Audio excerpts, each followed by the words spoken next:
Barangay Love Stories. Love Stories. Ikaw kapuso, naranasan mo na bang ma-reject ng taong iyong minahal? Dear Papa Dudut, isang mapagpalang araw sa iyo, Papa Dudut. Bago ko po simulan ang lahat ay gusto ko lamang i-explain sa listeners ng Barangay Love Stories ngayong tanghali na hindi lang po ako ang nagpadala ng sulat sa inyo, Papa Dudut, kundi 6 kaming magkakaibigan. Last month lang kasi ay nabuo ulit ang barkada namin after 5 years at napagkatuwaan naming isulat ang sari-sarili naming story para na rin alalahanin ang kaibigan naming namayapa na. Nakagawian na kasi naming makinig sa inyong programa noong magkakasama pa lamang kami. Kaya naging core memory na po kayo sa aming magbabarkada. Nag-decide kaming ipadala sa inyo ang kwento namin para naman maranasan din naming mag-share ng story sa inyo, Papa Dudut. Tawagin niyo na lamang po ako sa pangalang Jaira. 35 years old na po ako sa ngayon at isang housewife. Magsisimula po ang kwento ko 10 years ago at kung papaano nabuo ang barkada namin. 6 po kaming magkakaibigan. Una ko nakilala ang best friend kong si Phoebe, nakababata at classmate ko mula grade school hanggang college. Sa parehong school noong college naman namin naging kaibigan si Maya, na kalaunan ay naging roommate ni Phoebe. Napasok naman sa grupo sina Mark at Apollo noong nagsimula na ako magtrabaho sa opisina. Katrabaho ko po sila na ipinakilala ko kina Phoebe at Maya noong nag-celebrate ako ng 25th birthday ko. Huling nakasali sa barkadahan namin si Juno na aksidente lamang namin noong nakilala sa isang bar. Mag-isa lamang siya noon na nakitable sa amin dahil puno na noon ang bar na yon.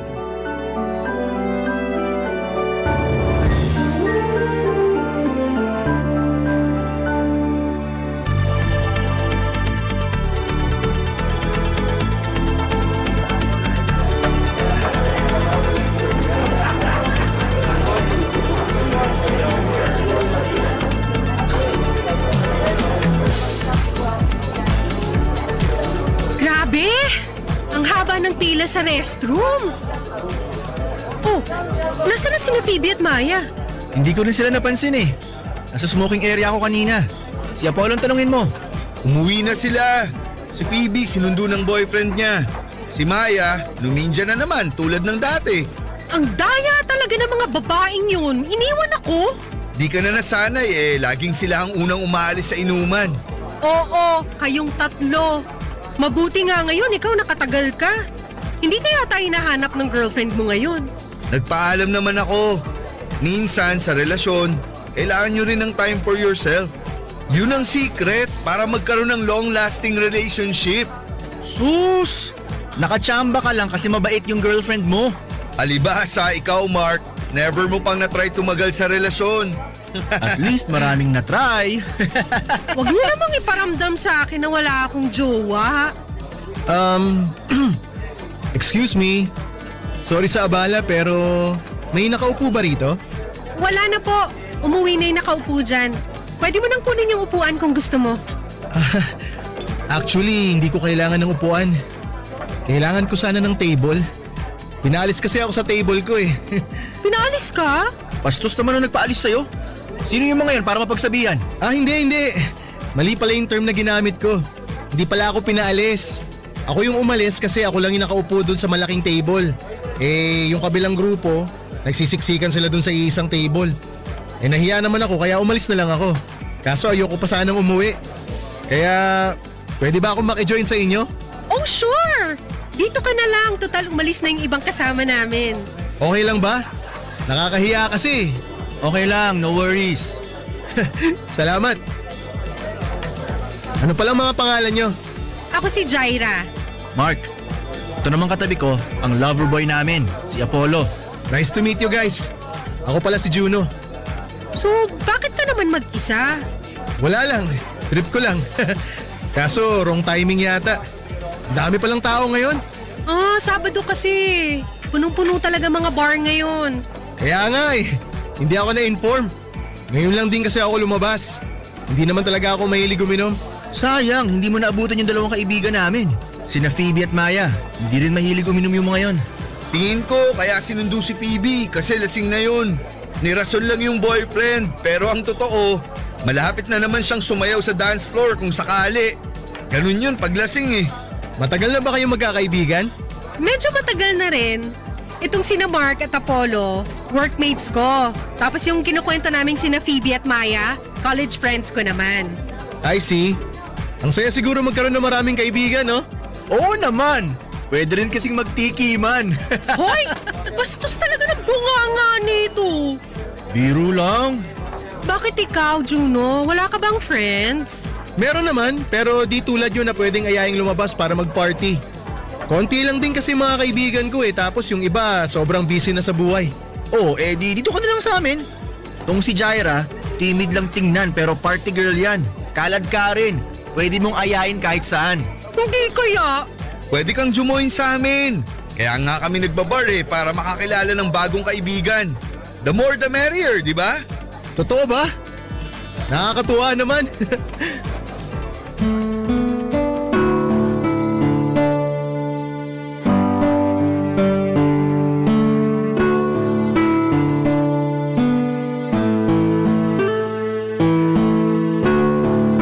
Since then ay naging close na namin si Juno, Papa Dudut. Tuwing lumalabas ang grupo namin para kumain, mag-inom or mamasyal ay lagi naming iniimbitahan si Juno. Hanggang sa tumagal ay tuluyan na rin siyang naging parte ng barkada namin. Papa Dudut, sa isang barkadahan minsan ay hindi maiiwasan na may mga taong nagkakainlaban. Ako na po ang best example noon dahil na-fall po ako sa isang kaibigan, si Mark. Pero ang feeling ko po na yon para sa kabarkada ko ay pilit ko pong itinago. Kilala kasi si Mark na babaero. Siya ang pinaka-playboy sa grupo. Hindi ko nga po alam kung may hinahabol ba siyang kota pagdating sa mga girlfriends dahil sobrang bilis niyang magpalit ng nobya. Marami siyang bad record pagdating sa pag-ibig dahil hindi siya marunong magseryoso sa relasyon. Isa pa po ay sobrang high maintenance ni Mark. Siya ang pinakamayaman sa aming lahat, siya ang taga-libre. Sasakyan niya ang laging gamit namin tuwing lumalabas. Sobrang taas ng social status niya, Papa Dudut. Maliban doon ay sobrang good looking din siya. Kaya hindi na rin nakapagtataka kung ang mga type ni Mark ay mga babaeng parang ilalaban sa Miss Universe. Ganon pa man, Papa Dudut, despite his playboy image, ay may good side din naman si Mark. At yun ang dahilan kung bakit sa hindi inaasahan na pagkakataon ay na-fall po ako sa kanya.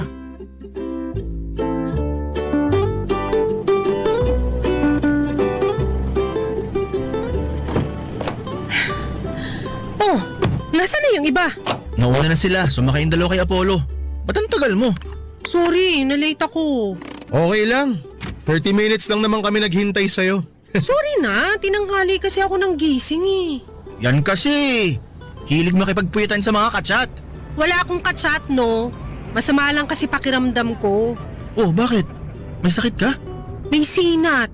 Naligo kasi ako agad kahapon kahit basa ako ng pawis. Kaya yun, nilagnat ako. Pero okay ka na. Medyo masakit katawan ko ngayon actually. Check mo dyan sa may glove compartment sa harapan mo. May pain reliever ako dyan. Ang gulo ng compartment mo, ha? Ano? May gamot ba? Eto, nakita ko na. Talagang may gamot ka rito. Parang Boy Scout ha, laging handa. Ako pa. Oh, eto tubig. Salamat. Aba, ang sweet ah. Siyempre naman. Ganto ko kaalaga sa mga kaibigan ko. Parang hindi naman. O baka ganyan ka lang talaga kaalaga sa mga babae? Ganyan ba ang trick para makabingwit ng chicks? Tatanong ko lang ano pa bang nandyan sa glove compartment mo? Baka may sanitary napkin ka pa dyan ha?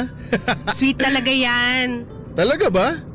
Baka mamaya mabalitaan ko na lang na ikaw na pala yung girlfriend ni Mark ha? Excuse me?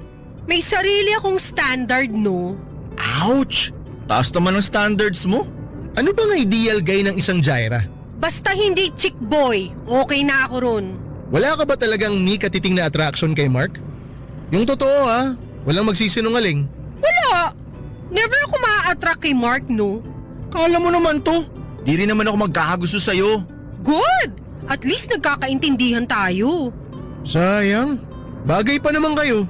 Naku, tigilan mo ako dyan, Juno. Pag mo akong itulad sa mga babae ni Mark na madaling mabola. Tumigil lang nga kayong dalawa. Basta ako, may love life. May love life nga, temporary lang naman. At least meron. Turuan mo naman si Jaira kung paano magka-love life.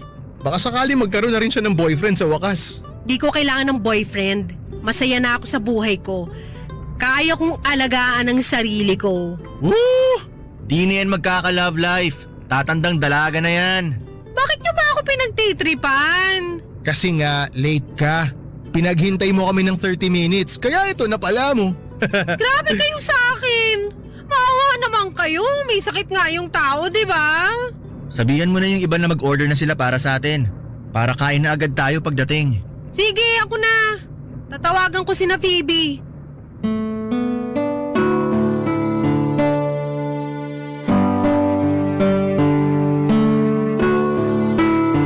Papadudot na sanay na ang buong barkada sa pagiging sweet ni Mark pagdating sa amin. Pero iba kasi ang naging dating nito sa akin. Sigurado ako na karamihan sa mga kababaihan ay agree sa akin kapag sinabi kong nakaka-inlove talaga ang mga lalaking maalaga.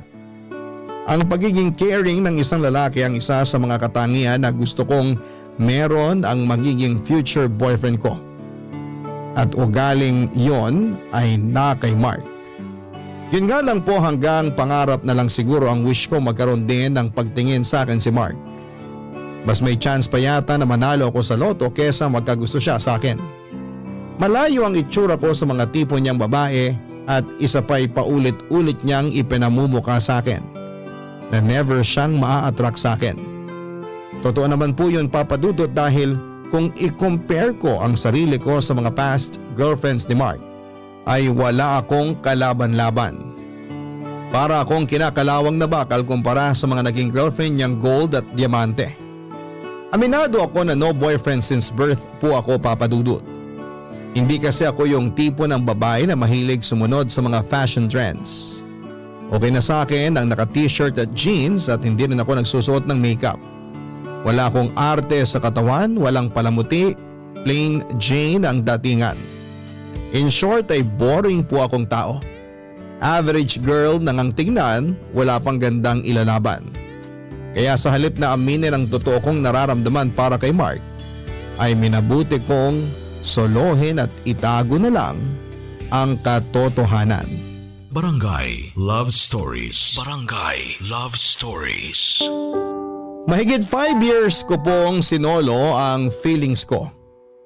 Ganun ako kaseryoso nung sinabi kong never akong aamin kay Mark. Ang hidden feelings ko para sa kanya ay nanatiling nakatago. Sa mga nagdaang taon ay mas tumatag at lumalim pa ang samahan naming magbabarkada. As expected ay mas dumami rin ang listahan ng mga babae ni Mark. Kung si Jessica Soho ay samut-saring awards ang may pagmamalaki, si Mark ay iba't ibang babae ang may pagmamayabang. Kung may world record nga lang sa pinakamaraming ex ay baka siya po ang makakuha nito. Sa loob po ng 5 years ay ako na lang noon ang wala pang karelasyon. Pressured nga ako noon dahil tuwing lumalabas ang barkada namin ay ako lamang ang walang kapareha. Sa aming anim, si Phoebe ang unang nagkaasawa. Si Apollo naman ay proud pa rin sa kanyang long-time girlfriend. May ka-live-in na noon si Maya kasama ang nobyo nito samantalang si Juno ay may sarili na ring partner. Lagi nga akong inaasar noon ng grupo na magmadre na lamang ako kung wala akong planong maghanap ng jowa. Ang hindi nila alam ay may rason ako kung bakit that time ay wala pa rin akong boyfriend. Dahil ang puso ko noon ay hawak-hawak na ni Mark kahit wala siyang kamalay-malay dito.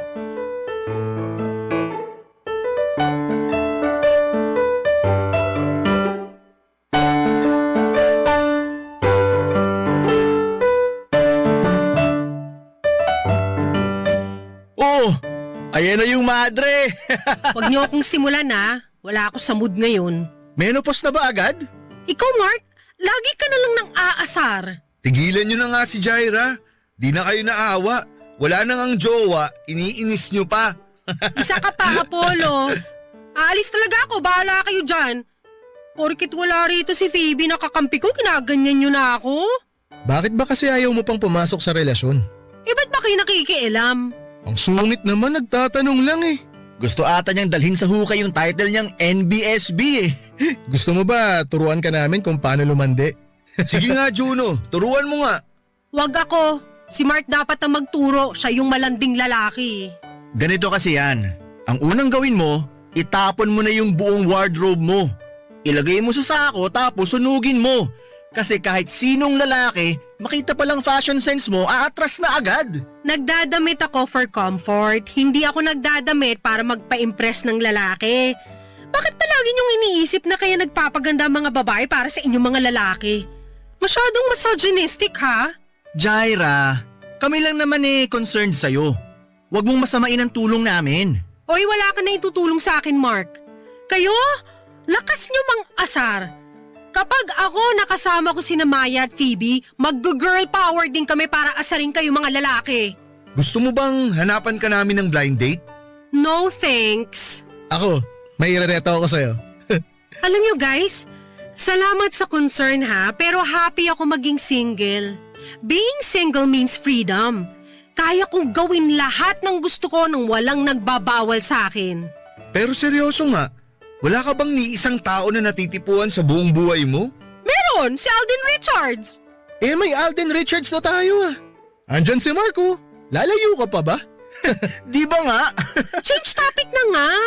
Bakit ba ako naka-hot seat ngayon? Last question. Kung liligawan ka ba ni Mark, sasagutin mo siya? Hindi. Hoy, hindi rin naman kita liligawan.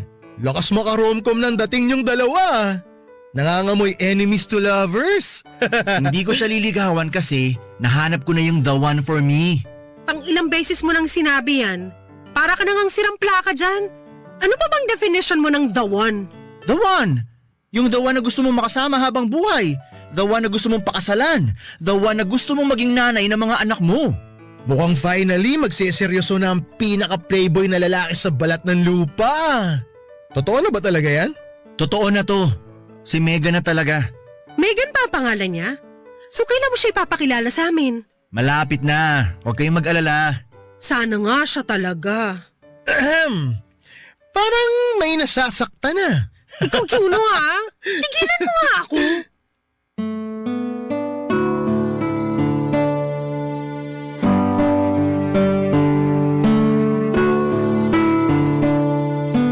Papadudot happy rin naman ako na finally ay seryoso na si Mark sa babaeng idinidate niya.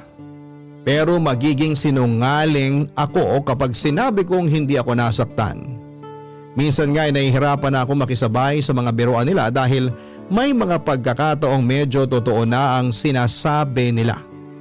Tuwing inaasar nila ako kay Mark ay sobrang hirap magtago ng feelings. Mabuti na talaga at nasanay na ako sa mapang-asar na ugali ng mga barkada ko. That time ay biglang nagbago si Mark. Hindi lang sa ugali kundi pati na ang mga gawain. Mula sa pagiging makulit na playboy ay para siyang naging maamong tupa. Siguro ay totoo nga na powerful ang love dahil kaya nitong baguhin ang isang tao. Papadudot nung ipakilala po sa amin ni Mark ang kanyang girlfriend na si Megan ay nakaramdam ako ng kaunting insecurity.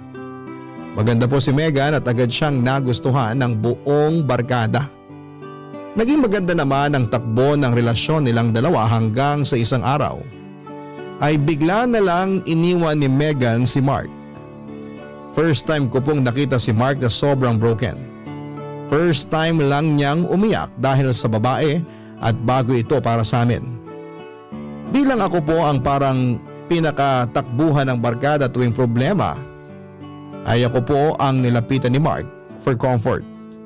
Nagsalo kami sa isang inuman kung saan ay nilabas niya sa akin ang lahat ng dinadala niyang sakit.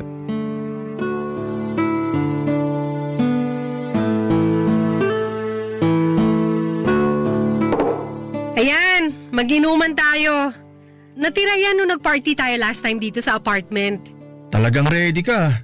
Kung usapang broken, kailangan talaga may alak para iyak kung iyak. Hindi naman ako iiyak. Nasasaktan lang talaga ako ngayon. Hindi ko talaga inaasahan na sa ganito lang matatapos yung relasyon namin. Ano ba kasing nangyari sa inyong dalawa?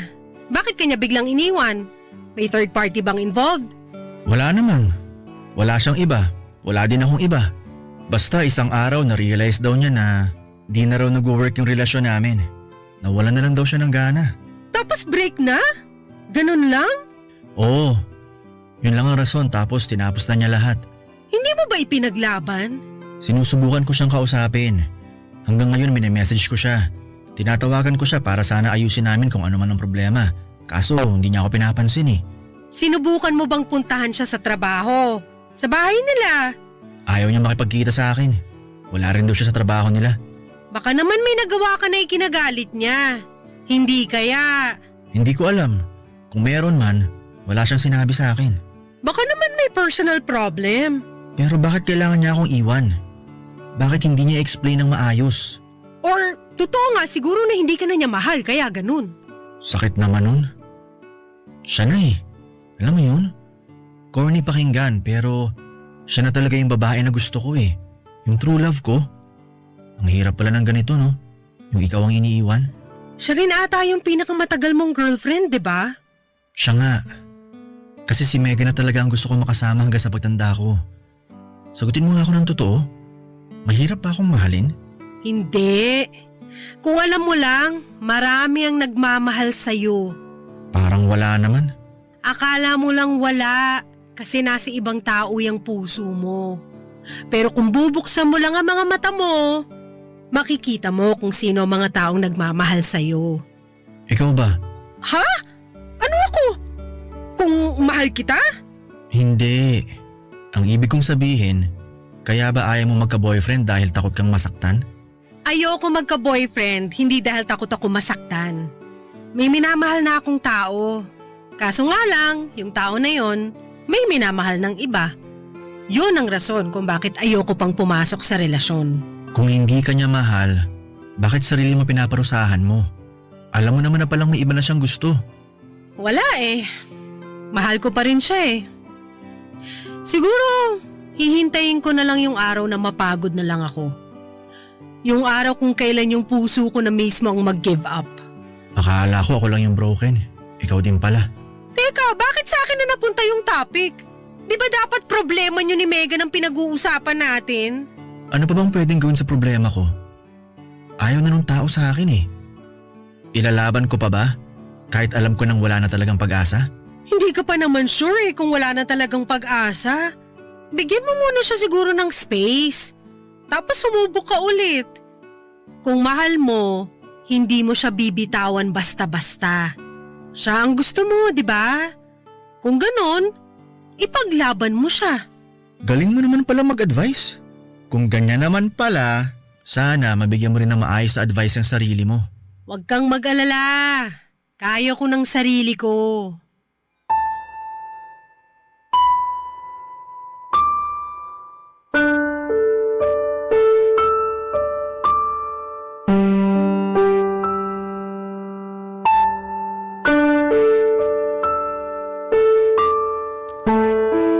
Papadudot, buong gabi naming pinagsaluhan ni Mark ang alak habang pinag-uusapan namin ang mga problema namin sa love life. Binigyan niya ako ng mga advice habang wala siyang kamalay-malay na siya na pala ang tinutukoy kong lalaki na matagal ko nang minamahal. Nagkaroon kami ng deep talks at doon ko lang na-realize na marami din palang tinatagong personal issues si Mark, lalo na sa kanyang pamilya. Sa kabila ng pagiging happy-go-lucky nito ay marami rin pala siyang pinagdadaanan. Gusto ko sana noong tawagan pa ang iba pa naming barkada para magkakasama-sama kami. Kaso nga lang ay may trabaho naman noon si Maya. Si Phoebe naman ay nasa out of town kasama ang asawa niya, samantalang si Apollo ay binabantayan ng girlfriend niya sa ospital. Out of reach naman si Juno, Papadudut. Pagkatapos po naming mag-inuman ay nagpaalam si Mark na uuwi na, pero hindi ko siya pinayagan dahil akala kong lasing na siya. Pinilit ko siyang matulog sa apartment at akala ko noon, Papadudut, ay wala ng problema. Pero nung nakatulog ako ay bigla na lang akong nagising sa tawag ni Juno. Naaksidente raw si Mark at malala ang lagay nito. Noong una ay hindi ako naniniwala dahil hindi ko siya pinayagang mag-drive ng lasing, pero nung i-check ko si Mark sa apartment ay wala na pala siya. Papadudot tumakas siya noong malalim na ang tulog ko. Barangay Love Stories. Barangay Love Stories. Malalang naging lagay niya at ang balita sa akin ni Juno noong makarating ako sa ospital ay nag 50-50 raw siya. Sobrang natakot ako para kay Mark noon, papadudot. Akala ko ay mawawala na ako ng kaibigan. Ng mga panahong yon ay ako ang nagbantay kay Mark sa ospital. Hindi ko siya iniwan hanggang sa makarecover siya. Sa mga araw ng pag-aalaga ko kay Mark ay hindi ko na po naitago ang nararamdaman ko, papadudot. Wala na akong pakialam noon kahit na makahalatang mga kaibigan namin. Basta ang focus ko lang noon ay ang pagpapagaling ni Mark. Ibinigay ko sa kanya ang mga bagay na hindi kayang ibigay ni Megan. At yon ay ang makakasama at makakaramay. Ganoon din na pinaramdam ko sa kanya na may pamilya siya. Bagay na hindi magawa ng sarili niyang pamilya. Papadudot, si Juno po ang naging kasakasama ko sa ospital para magbantay kay Mark. Paminsan-minsan ay binibisita rin siya ng iba naming kaibigan, pero ako ang araw-araw na nag-i-stay sa tabi ni Mark dahil dito ay si Juno ang unang nakapansin sa kakaiba kong ikinikilos. Nung magkaroon kaming dalawa ng time na mag-usap ay doon niya ako tinanong kung ano ang meron sa aming dalawa ni Mark.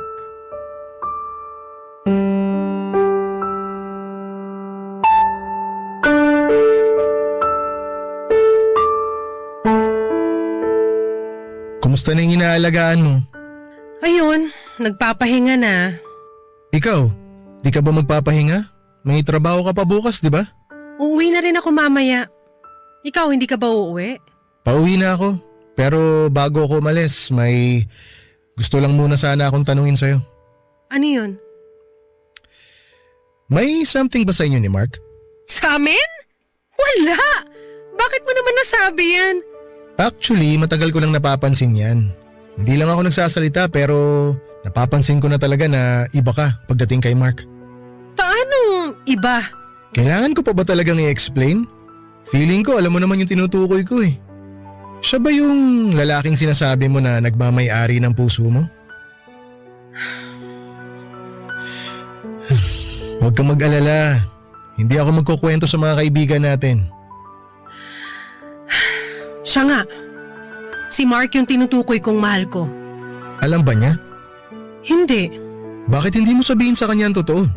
Bakit pa? Lagi naman niyang pinapamukha sa akin na hindi niya ako gusto eh. Gagawin ko lang tanga ang sarili ko kapag umamin ako sa kanya. Ganun ka rin naman, di ba? Todo deny ka sa feelings mo sa kanya. So paano ka nakakasiguro na hindi ka niya gusto? Naku Juno, tignan mo nga ako. Never ako magugustuhan ni Mark. Sinasabi mo lang yan kasi natatakot ka.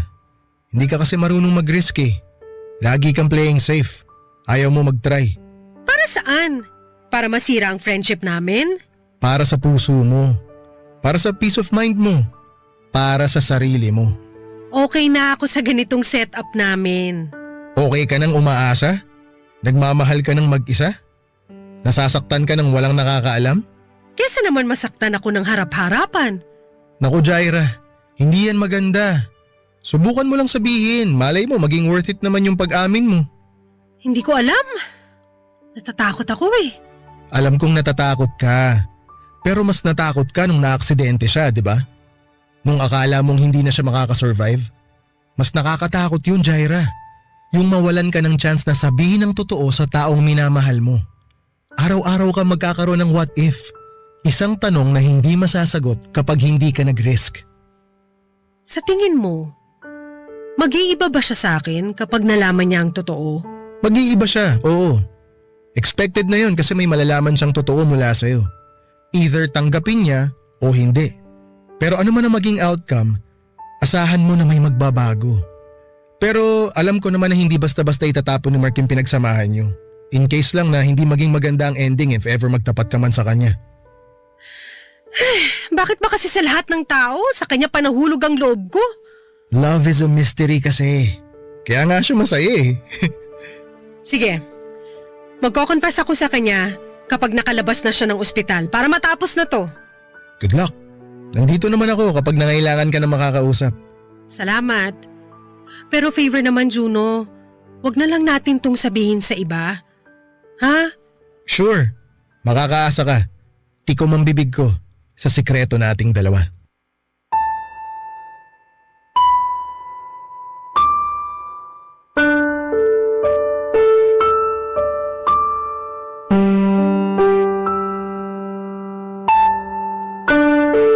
Thankfully ay nag-survive naman si Mark sa nangyari sa kanya.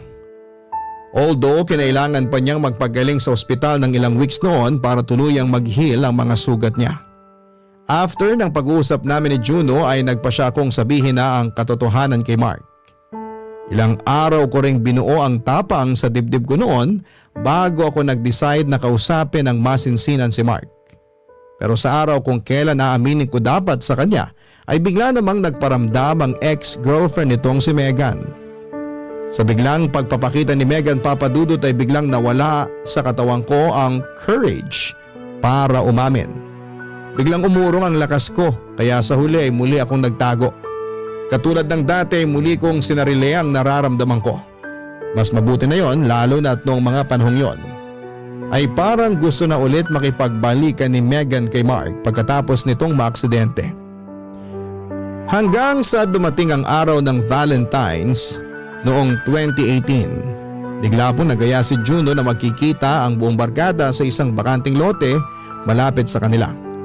Inutusan niya ang lahat na magdala ng isang bagay na nagre-represent sa current status namin noong araw na yon dahil gagawa raw kami ng time capsule na sabay-sabay naming bubuksan after 10 years.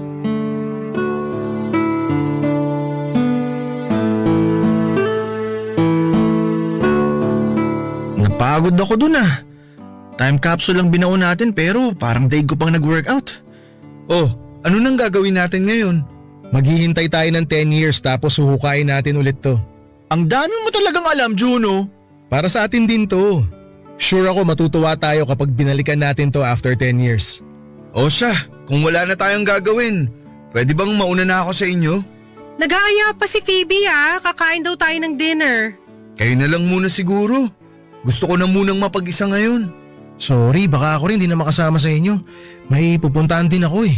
Ano ba yan? Broken na nga tayong lahat ngayong Valentine's Day, hindi pa tayo magkakasama-sama. So kami na lang mga girls ang lalabas. Ikaw Mark, sasama ka ba? May lakad din ako eh. Next time na lang siguro. O sige, tara na. Kanya-kanya na muna tayo. Wait lang, mauna na kayo. May sasabihin lang ako kay Mark. O sige, mauna na kami. Bye guys. Ingat kayo pa uwi. Jaira, good luck ha. Salamat. Mag-ingat kayo pa uwi. Ano yung sasabihin mo? Ganito kasi yun. May gusto akong aminin sa'yo. Ano yun? Matagal kong pinag-isipan to. At ngayon lang ako nakapag-decide na sabihin to sa'yo dahil dyan sa time capsule na naisip ni Juno. Okay. Ano nga yun? I like you, Mark. Matagal na ako may gusto sa'yo. Sa akin? May gusto ka sa akin? Oo, pero alam ko naman na wala akong chance sa'yo. Sinasabi ko lang to para wala na akong tinatagong sikreto. Sorry pero kaibigan lang talagang tingin ko sa'yo ngayon, Jaira. Alam ko naman. Expected ko na rin na yan ang magiging sagot mo. Jaira, sorry ah. Hindi mo kailangang humingi ng tawad. Hindi mo naman kasalanan na wala kang gusto sa akin eh. Kahit na. Sorry pa rin dahil hindi ko kayang ibigay yung inaasahan mo sa akin. No worry, sino ba naman ako, di ba? At least confirmed, alam ko na yung sagot. Hindi ko na kailangang umasa pa. You deserve better, Jaira. Deserve mo ng lalaki magmamahal sa'yo ng totoo. Hindi man ako yun pero I pray na one day sa tamang lalaki na mapunta ang puso mo. Thank you. Ikaw din. Sana maging masaya ka na sa love life mo. So ito pala yung rason bakit may pa-time capsule pa si Juno. Broken daw kasi tayo kaya gusto niyang ayusin ang mga problema natin sa araw mismo ng Valentine's Day. Sa totoo lang, yan din ang gagawin ko kaya hindi ako makakasama sa inyo. Pupuntahan ko si Megan. Talaga? Oo, magsisimula kami ulit. Congrats kung ganun. O sige, umalis na tayo. Baka hinihintay na ako nila Phoebe at Maya. Sige, mag-ingat kayo.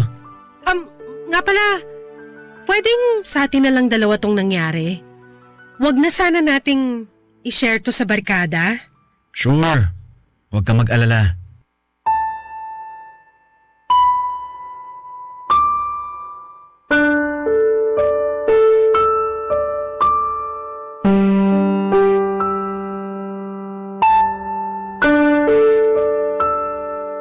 Papadudot masakit pala ang ma-friend zone, pero at least kahit papaano ay nakahinga naman ako kasi wala na akong feelings na kailangang itago. After ng confession ko kay Mark ay wala namang nagbago sa pakikitungo niya sa akin. Mas naging close pa kaming dalawa pero this time ay with boundaries na, lalo na't aware na siyang may feelings na involved sa side ko. Hindi ko malilimutan ang araw na yon. Dahil yon ang araw kung saan ay kumawala ako sa comfort zone ko, papadudot. Nag-take ako ng risk at failed man ang naging outcome ng unang subo ko, at least ay nakapagbigay ito ng confidence sa akin. Nga pala papadudot, kung curious kayo kung anong gamit ang nilagay ko sa time capsule namin noon, ay nilagay ko ang sarili kong picture. Gusto ko nakasabay ng pagbaon ng picture kong yon ay ang babaguhin ko na ang attitude ko towards life. Hindi na ako matatakot na magsabi ng totoong nararamdaman ko sa mga tao. Mas magiging risk taker na ako. Magiging open na sa mga feelings ko. Yun po ang ginawa ko the following years, at ito ang dahilan kung bakit ko nahanap ang true love ko. Sa ngayon ay isa na po kong housewife kasama ang asawa kong si James at dalawa naming anak. Simula nung nagkaroon kami ng sari-sariling pamilya ay hindi na po nabuo ang barkadahan namin until last month nung nagkaroon kami ng reunion. Isa sa kanila ang nag-migrate na sa ibang bansa, ang isa naman ay hinahanap pa ang kanyang sarili at nasa kalagitnaan ng pagse-self-love. Isa naman ay nagtatrabaho abroad at ang isa ay payapa na ang buhay sa probinsya. Pero kahit na ganon, papadudod, ay forever kong i-cherish ang moments namin hanggang sa ako'y mamatay. Hanggang dito na lamang ang aking kwento. Maraming salamat po sa inyo at mabuhay kayo, and God bless. Ang inyong forever kapuso at kabarangay, Jaira. Barangay Love Stories. Love Stories.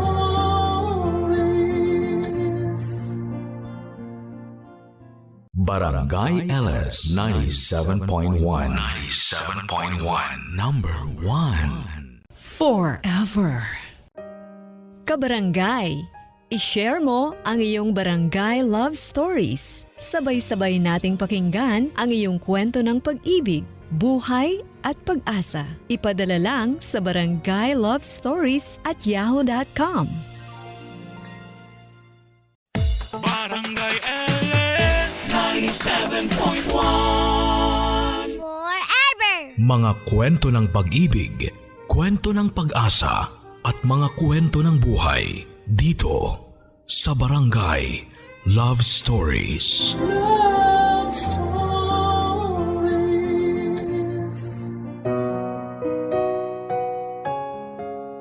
Walang magulang ang nanaising mapasama ang kanyang anak, at wala ring anak ang hindi maghahangad na mapaginhawa ang buhay ng kanyang mga magulang.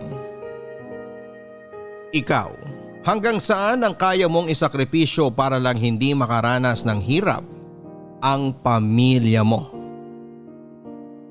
Ang kabataan daw ang pag-asa ng bayan, kaya dapat na sila raw ay alagaan at bigyan ng magandang kinabukasan. Pero sa panahon ngayon ay maraming kabataan ang ginagamit ng mga matatanda para maging kabuhayan. Pakinggan natin ang kwento na pinadala ng kabarangay nating si Ira. Isang musmos na walang ibang hinangad kundi ang mapasaya ang kanyang mama at mga kapatid. Handa siyang magsakripisyo at gawin ang lahat ng gusto ng mama niya. Kahit alam niya na ito ay ikakapahamak niya. Gusto mo na bang marinig ang kwento niya?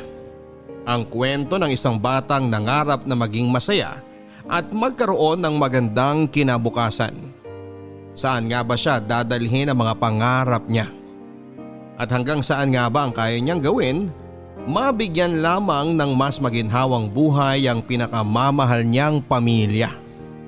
Tunghayan natin yan sa mga kwento ng pag-ibig, buhay at pag-asa sa nangungunang Barangay Love Stories. Dear Papa Dudut, magandang araw po sa inyo at sa lahat ng mga kabarangay na nakikinig ngayon. Tawagin niyo na lamang po ako sa pangalang Ira. Hindi ko tunay na pangalan. 21 years old, taga Olonga po at kasalukuyang nagtatapos ng aking kolehiyo sa kursong BS Social Work. Papa Dudut, bata pa lamang po ako ay mahilig na akong makinig ng radyo. Mapa music man o drama ay sa inyong istasyon talaga ako palaging nakatutok. Ang totoo, ang inyo pong programa na Barangay Love Stories ang hindi ko talaga pinapalampas sa inyong istasyon. Nakaka-inspire kasi talaga ang mga kwento ng buhay na inyong iniere sa pang-araw-araw.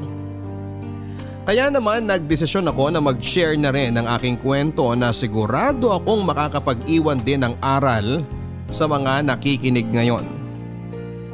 Bago ko po simulan ang kwento ko, Papa Dudut, ipapaalam ko na rin po na marami po akong binago na pangalan at ilang impormasyon sa sulat ko na ito. Dahil medyo sensitibo po ang parte na ito ng aking buhay at gusto kong maprotektahan ang aking sarili, lalo na ang aking mga kapatid. Simple lang naman ang pamilya namin, Papa Dudut. Jeepney driver ang papa ko at ang mama ko naman ay nagtatrabaho sa health center sa lugar namin. 3 kaming magkakapatid na babae at ako po ang panganay. 2 taon ang tanda ko sa mga sumunod sa akin at 3 taon naman sa bunso namin. Hindi po kami mayaman pero masaya kami, Papa Dudut. Dahil mabait at mapagmahal po talaga ang mga magulang ko sa aming magkakapatid. Mahal na mahal ko ang pamilya ko. At kahit bata pa lamang ako noon, nakapagbitaw na po ako ng pangako na mag-aaral ako ng mabuti at bibigyan ng magandang buhay ang aking pamilya. Para na rin maging masaya kami na magkakasama ng panghabang buhay. Kaya lang, Papa Dudut, may mga masasayang araw talaga na hindi pwedeng pangmatagalan. Kaka 10 years old ko lamang noon nang kunin sa amin ang puong may kapal si Papa. Masaya pa kami noon na magkakasamang nagsalo sa simpleng hapunan at sabay-sabay na natulog. Ang hindi namin alam, yun na pala ang huling sandali na magiging masaya kaming pamilya. Dahil hindi na po nagising ang papa ko kinaumagahan ng araw na yon, Papa Dudut. At ang sabi ng doktor sa amin ay respiratory arrest daw. Ang kanyang kinamatay na may kinalaman sa kanyang sakit na chronic bronchitis. Papa Dudut, mula nang mamatay si Papa ay nagbago na po talaga ang lahat sa bahay at sa buhay namin. At ang pinaka nagbago sa lahat ay ang mama namin.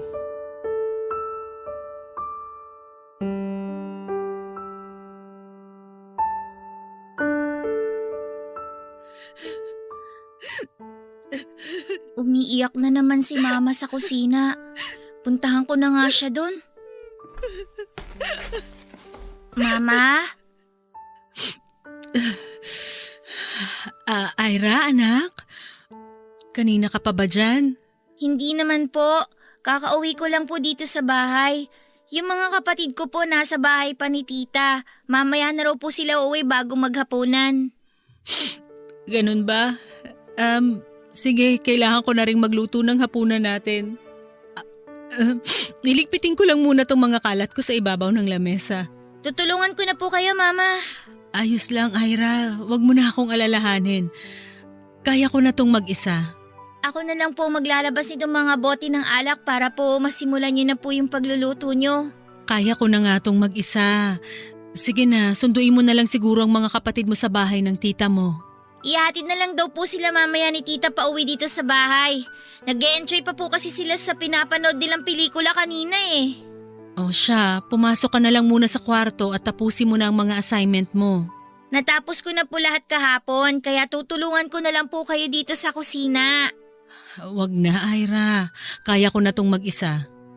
Kung gusto mo, buksan mo na lang ang radyo at makinig ka ng music habang nagpapahinga. Mama, hayaan niyo na lang po akong tumulong sa inyo dito. Wala naman po akong ibang gagawin. Kaya ko na nga tong mag-isa! Bakit ba ang kulit mo, Ira? Sorry po, Mama. Gusto ko lang naman po talaga makatulong sa inyo. Sorry po talaga, Mama. Ayoko po magalit kayo sa akin dahil sa pagiging makulit ko.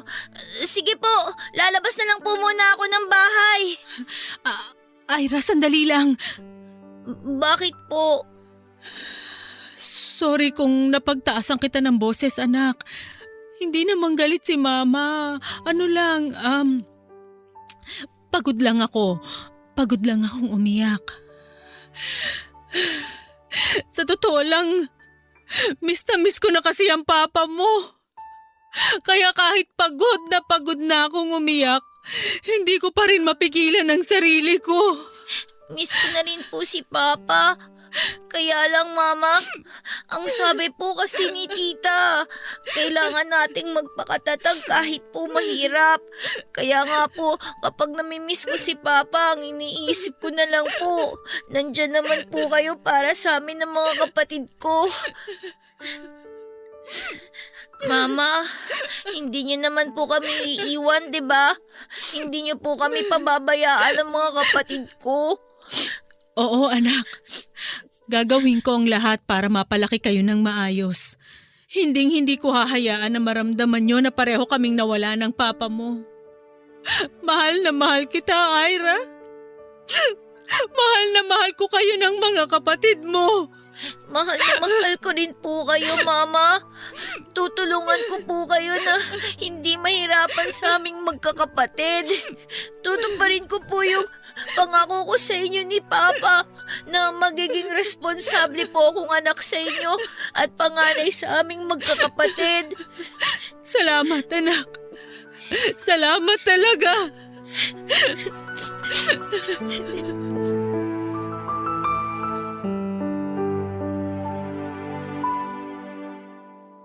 Papa Dudut, hindi lang naman si Mama ang nahirapan mula nang mawala sa amin si Papa noon. Kahit ako po at ang mga kapatid ko. Malapit po talaga kami kay Papa. Kaya naman hirap din po kaming tanggapin ang pagkawala niya. Lalo na po ako dahil kami po ang mas madalas na magkasama ni Papa. Kapag wala akong pasok sa eskwela ay sinasama niya ako sa pamamasadan niya ng jeep. Ako ang nagiging tagakuha ng bayad ng mga pasahero at tagapagbigay ng sukli nila. Kaya naman sa aming magkakapatid, ako talaga ang pinaka-close kay Papa. Mabait na tao rin po talaga ang Papa ko, Papa Dudut. Marami po siyang kaibigan sa lugar namin at kahit na hindi kami gaanong nakakaangat sa buhay, palagi siyang tumutulong sa mga kapitbahay namin. Nagbibigay siya ng pagkain kapag alam niyang nagigipit ang kakilala niya. Nagpapahiram siya ng pera o kaya ay nag-aabot ng kung anumang tulong na kaya niyang ibigay. Kaya nga siguro maaga siyang kinuha sa amin, Papa Dudut, dahil nasobrahan po siya sa bait. Pero ang nasa isip ko noon ay sana talaga ay hindi na lang namatay si Papa. Para sana hindi kami nalulungkot sa bahay nang dahil sa pagkawala niya. Halos isang buwan din na naging malungkutin si Mama, Papa Dudut. Madalas na nakakulong lang siya sa kwarto o mag-isang umiiyak sa kusina ng bahay. Hindi niya na nga kami masyadong naaasikaso ng mga anak niya. Kaya bilang panganay, ako ang palaging nag-aasikaso sa mga kapatid ko. Marunong naman akong magsaing, maglaba at maglinis ng bahay. Ako na rin ang tumutulong sa mga kapatid ko pagdating sa mga assignments nila. Mabuti na lang din, Papa Dudut, hindi rin gaanong nagtagal ang pagiging malungkutin ni Mama sa bahay namin. Lauro, ano ba? Pag mo nga akong halikan dyan sa batok ko, nakikiliti ako. Yan ang gusto ko eh. Pinaririnig ko yung mga tao mo dahil nakikiliti ka. Sandali lang, bubuksan ko lang tong pinto. Doon na tayo sa loob ng bahay namin dahil baka may kapitbahay pang makakita sa atin dito. Ayos lang yun. Masasarapan din naman sila habang pinapanood nila tayo eh. Baliw ka talaga. Ang tagal mo naman magbukas ng pinto. Nanggigigil na ako sa'yo eh. Eto na, binubuksan ko na nga. Oo, nahihirapan lang ako kasi nakayakap ka sa akin eh. Oh, halika na dito sa loob ng bahay, Lauro. Mama? Ira? Bakit gising ka pa? Ay, hinihintay ko po kasi kayong umuwi eh. Ganun ba? Ang mga kapatid mo, tulog na ba? Opo, kanina pa po. Lauro, sandali lang. Tumigil ka muna sa paghalik-halik mo sa akin. Ano ba? Akala ko ba pwede na dito sa loob ng bahay niyo? Hindi mo ba nakikita? Gising pa kasi ang panganay ko. Ipapakilala muna kita. Ira, ito nga pala si Tito Lauro. Lauro, si Ira, ang panganay na anak ko. Hello po, Tito Lauro. Hello din sa'yo. Okay, Lynn. Saan ba dito ang kwarto mo? Halika na ron at kanina pa talaga ako nang gigigil sa'yo. Shh! Hinaan mo nga ang boses mo at naririnig ka ng bata. Hindi na bata yung anak mo, no? Pwede mo nang turuan niya ng mga ginagawa natin ngayon eh. Ano ka ba, Lauro? Sabi ng hinaan mo ang boses mo. Ira, pumasok ka na muna sa kwarto niyo ng mga kapatid mo. Magpahinga ka na rin kasi may pasok ka pa sa school bukas, di ba? Meron nga po, Mama. Pero hindi po ba kayo kakain? May tinira po kasi kaming ulam at saka kanin sa inyo. Gusto niyo po ba na ipaghain ko po kayo ni Tito Lauro? Naku, wag na anak. Busog pa kaming dalawa. Magpahinga ka na sa kwarto niyo. Oo, wag na. Kakain din naman ako sa kwarto mamaya eh. Uy, Lauro, ano ba? Parang gago naman to eh. Huwag mo ngang hiritan ng ganyan ng anak ko. Saka sabi ng sandali lang. Tumigil ka muna sa paghalik mo sa leeg ko. Kinakausap ko pa si Ira. Lauro, parang tanga eh. Ang tagal nyo naman kasi mag-usap. Mama, ililigpit ko na lang po muna yung mga iniwan kong nakatakip na pagkain sa kusina. O sige anak, mauna na rin kaming pumasok sa kwarto ko ni Tito Lauro mo para makapagpahinga na kami. Matulog ka na rin kagad pagkatapos ng mga gagawin mo sa kusina ha? Opo, Mama. Ayun, sa wakas! Saan ba dito ang kwarto mo? Ang haba ng intermission number nyo ng anak mo eh. Ay ang pinto sa kanan. Ang pinto sa kaliwa, kwarto ng mga anak ko. O siya, halika na at kanina pa ako init na init sa'yo. Happy New Year! Ang gago talaga nito. Sabi ng hinaan mo yung boses mo eh. Mamaya ka na magsalita ng kung ano-ano kapag wala na tayo sa harap ng anak ko. Pumasok na nga tayo sa loob ng kwarto.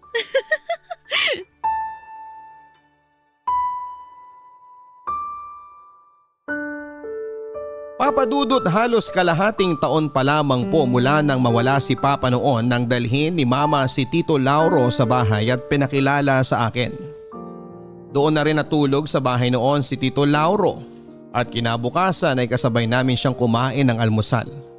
Maaliwalas na po ang mukha ni Mama noon at napon ako na kahit papaano ay nabawasan na ang lungkot na nararamdaman niya dahil sa pagkawala ni Papa. Pero aaminin ko, Papa Dudut, na hindi talaga ako komportable noong unang gabi pa lamang na nakilala ko si Tito Lauro. Hindi nga po ako masyadong nakatulog noon sa kwarto namin ng mga kapatid ko dahil na rin sa ingay na ginagawa nilang dalawa sa kabilang kwarto.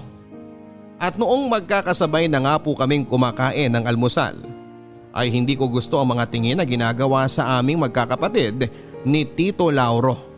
Isa-isa niya kaming tinititigan at nginingitian. Papa Dudut, hindi ko po talaga gusto ang presensya niya sa bahay noon at mas lalong hindi ako komportable na kasama namin siya ng mga kapatid kong babae. Papa Dudut, doon na rin po halos tumira si Tito Lauro sa bahay namin. Sabay silang aalis ni Mama ng bahay at sabay rin silang uuwi kinagabihan. Pero madalas po ay hindi umaalis ng bahay si Tito Lauro. Kaya naman mas lalong hindi naging komportable para sa akin ang pagkilos sa bahay namin. Kapag po nasa bahay kami ng mga kapatid ko ay ayoko nang nawawala sila sa paningin ko. Minsan nga po ay mas gusto ko pa na doon na muna kami sa bahay ng tita ko na kapatid ni mama. Alam ni tita ang tungkol sa pagtira ni Tito Lauro sa bahay namin. Minsan din ay tinatanong niya ako tungkol kay Tito Lauro. Kung mabait daw ba ito sa amin at kung pinakikisamahan kami ng maayos. Ang palagi kong sagot noon ay mabait si Tito Lauro dahil wala naman talaga siyang ginagawa na hindi maganda sa aming magkakapatid. Kaya habang tumatagal ang pamamalagi niya sa bahay, nakasanayan na lang din namin na kasama siya. Wala rin naman kaming ibang pagpipilian noon, Papa Dudut. At isa pa, ang mahalaga naman sa lahat ay yung nakikita ko na nagiging masaya na muli ang mama ko, Papa Dudut. Uy, Lauro, tumigil ka nga dyan sa ginagawa mo sa batok ko. Oh, bakit? Masarap naman, di ba? Nakikiliti nga kasi ako, saka hindi ako makapag-concentrate dito sa niluluto kong hotcake. Good morning po, Mama. Ay, good morning din, Ira. Gising ka na pala. Lauro, sabi nang tumigil ka na dyan sa paghalik mo sa batok ko. Gising na ang anak ko. Ano naman kung makita niya tong ginagawa ko? Malaki na yung panganay mo. At saka good girl yan. Di ba, Ira? Hoy, siraulo ka talaga. Sandali nga lang at malapit nang matapos tong niluluto ko. Doon ka na muna sa may lamesa at magkape ka na. Ay nako, sige na nga. Bilisan mo na dyan sa ginagawa mo. Ang bilis lang magluto ng hotcake pero pinapatagal mo. Ay, oo na. Eto na nga, malapit nang matapos. Ira, hindi pa ba gigising ang mga kapatid mo? Ginising ko na po sila pero ang sabi nila mamaya na raw po sila babangon eh. Hinayaan ko na lang din po muna sila kasi wala naman po kaming pasok ngayon sa school. O sige, hayaan mo na nga lang muna silang matulog. Bakit ang aga mo palang nagising ngayon? May project po kasi akong gagawin sa bahay ng kaklase ko kaya maaga rin po akong maglilinis ng bahay. Napakabait naman talaga ng anak ko. Naisip mo pa talagang unahin ang paglilinis nitong bahay natin bago ka umalis? Para po wala na rin gagawin ng mga kapatid ko mamaya dito sa bahay. Wala rin po kayong pasok sa health center ngayon, di ba? Naku, hindi na ako nagtatrabaho doon, Ira. Ha? Kailan pa po kayo umalis doon? Mag-iisang buwan na rin. Ano pong trabaho niyo ngayon, Mama? Ha? Ano? Ano bang gusto mong kainin sa almusal, Ira? Meron na diyang kanin at pritong itlog, meron ding tinapay at keso, saka malapit nang matapos tong niluluto kong hotcake. Baka ito ang gusto mong almusalin. Tinapay na lang po sa akin, Mama. Sige, ipagtitimpla na lang kita ng mainit na tsokolate mo pagkatapos ko dito. Ako na lang po gagawa nun. Marunong na naman po akong magtimpla ng kape tsaka tsokolate. Kaylin, ano ba? Hindi ka pa ba matatapos dyan? Ang dami niyo satsat ang anak mo eh. Eto na nga, kinukuha ko na dito sa kawali itong huling hotcake na nakasalang. Ang tagal-tagal mo naman kumilos. Baka mainip na ang client natin. Mauna na nga ako sa kwarto. Dadalhin ko na lang tong kape ko. Ihahanda ko na rin ang computer natin at webcam doon. Bilisan mo na dyan ha. Sige, susunod na rin ako kaagad sa'yo. O anak, heto na ang hotcake. Ikaw na lang ang mag-asikaso sa mga kapatid mo kapag nagising na sila. Sige po, Mama. Ako na pong bahala sa kanila. Ira, may ibibilin nga pala ako sa'yo. Ano po yun? Wag na wag kayong papasok sa kwarto namin ni Tito Lauro mo, ha? Wag rin kayong lalapit sa may pintuan. Basta ano man ang marinig nyo mula sa kwarto namin, wag nyo na lang papansinin, okay? Bakit po? Kasi nagtatrabaho kami ni Tito Lauro sa loob, kaya bawal ang maingay at makulit. Bawal kaming maistorbo sa loob ng kwarto. Maliwanag ba yon, Ira? Opo, Mama. Maliwanag po lahat ang mga bili niyo sa akin.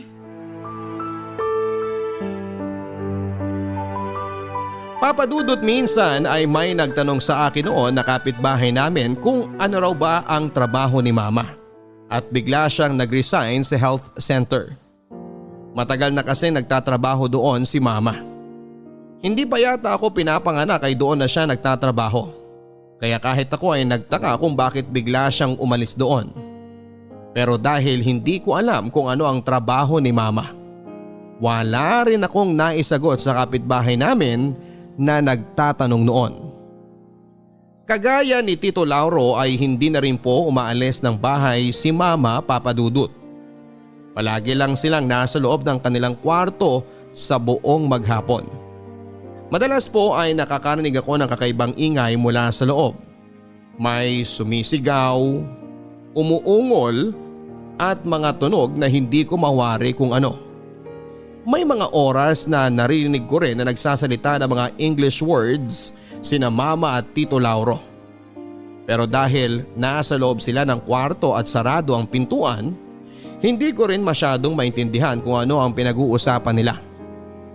Minsan din, Papa Dudut, gusto ko nang katukin ang pinto ng kwarto nila Mama kapag parang iyak na ang naririnig ko. Pero pinigilan ko ang sarili ko dahil ayokong mapagalitan ako. At sinusunod ko na lang kung ano man ang bilin sa akin ni Mama. Sa ayaw na nga sa'yo ng matanda. Hindi mo ba naiintindihan yun? Anong gusto mong gawin ko? Alam mo kung anong dapat gawin. Alam mo kung ano ang gusto ng matandang kliyente natin. Hindi ako papayag sa kung ano man yang nasa isip mo, Lauro! Di sabay-sabay na lang tayo magutom sa bahay na to. Mama, nag-aaway po ba kayo ni Tito Lauro? Sakto pala Gising na ang anak mo. Kaya sabihin mo na sa kanya ang dapat niyang gawin. Pwede ba, Lauro? Huwag mo nga dinadamay ang anak ko! Ira, pumasok ka na sa kwarto niyo at bumalik ka sa pagtulog. Malalim na ang gabi at may pasok ka pa bukas. Hindi po kasi ako makatulog dahil sa sigawan niyo ni Tito Nagsisigawan kami ng mama mo dahil wala na kami pampakain sa inyong magkakapatid. Naiintindihan mo ba yun, Ira? Lauro, tumahimik ka nga! Bakit? Totoo naman Kung tutulungan tayo ng panganay mong anak, tiba-tiba tayo. Sure ball yun! Sabi na huwag mong dinadamay ang mga anak ko, lalo na si Ira! Mga bata pa sila at kahit kailan, hindi ako papayag sa gusto mong mangyari. So, hayaan mo na lang talagang mamuti ang mga mata natin sa gutom. Pare-pareho tayong mawawalan, bahala ka. Pwede naman akong humanap ng ibang trabaho. Pwede akong bumalik sa health center kung saan ako dating nagtatrabaho. At pagkakasyain mo ulit ang kakarampot na kinikita mo ron? Sa 3 mga anak mo? Oo, bakit hindi? Ikaw ba? Anong magiging trabaho mo bukod sa pagiging palamunin mo dito sa bahay namin? Aba! Ang kapal din naman ang mukha mong babae ka! Mama! Huwag niyo siyang saktan! Tumabi ka dyan sa harapan ng mama mo! Kung ayaw mo ikaw samain sa akin, Ira! Kailin, halika rito! Mag-usap tayong dalawa para mas malinawan yung pag-iisip mo! Wag po! Bitiwan niyo po ang mama ko! Bitiwan niyo po siya! Lintik kang bata ka! Gago ka! Bakit mo ako kinagat? Gugulpihin talaga kitang bata ka Tama na, Lauro! Umalis ka na nga lang ng bahay na to! At subukan mo lang nasaktan ang anak ko! Sa barangay talaga tayo maghaharap! Hindi mo na ako kailangang paalisin dito sa bulok na bahay nyo! Mga peste kayo sa buhay ko! Diyan na nga kayo mag-ina! Ang papanghin nyo! Anak, ayos ka lang ba? Opo, Mama. Bakit po ba kayo sinaktan ni Tito Lauro? Huwag mo nang isipin yon, Ira.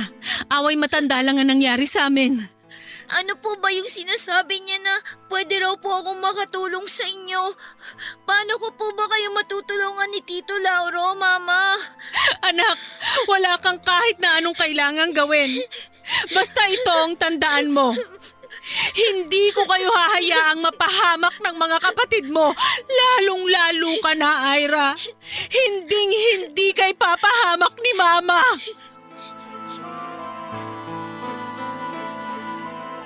Papa Dudut, ilang araw din pong hindi umuwi noon sa bahay si Tito Lauro. Bakasyon po namin noon sa school kaya palagi lang din kaming nasa bahay ng mga kapatid ko. At palagi lang din na tuyo at sardinas ang ulam namin ng mga panahon na yon. Pero pagkalipas ng 1 linggo, Papa Dudut, ay umuwi na rin po si Tito Lauro sa bahay namin. Doon na po ulit siya sa amin nakatira pero madalas pa rin po ang pag-aaway nila ni Mama.